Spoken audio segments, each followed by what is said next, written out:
When people talk about the future, one question keeps coming up. By the year 2050, will one belief system dominate the world: Christianity, Islam, or non-religion? To answer this, we need to look at population data, not opinions. According to major demographic projections, the world population in 2050 is expected to reach around 9.7 billion people. And how those people identify religiously follows some very clear patterns. Let's start with Christianity.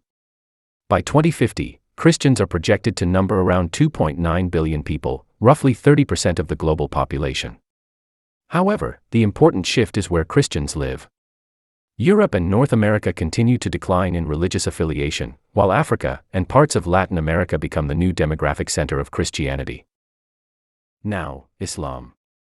Islam is projected to reach around 2.7 to 2.8 billion followers by 2050, very close to Christianity in total numbers.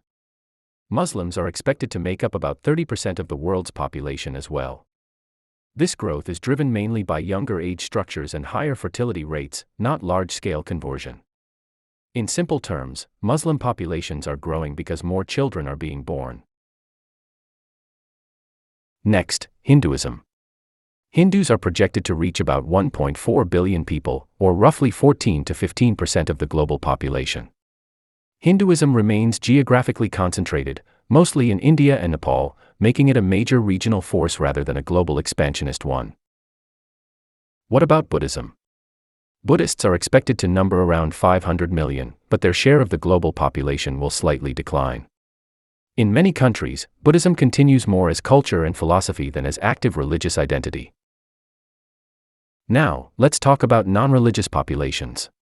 By 2050, people who identify as non-religious, including atheists, agnostics, and the unaffiliated, are projected to number around 1.2 to 1.3 billion people, or about 13% of the world population. They grow strongly in Europe, East Asia, and major cities, but globally their share remains limited due to low birth rates.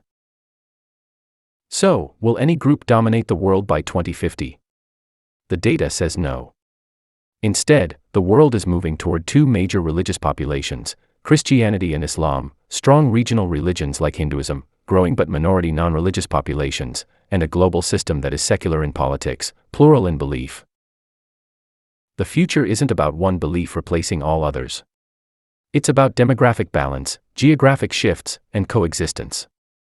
And that reality is far more complex, and far more interesting than a single winner.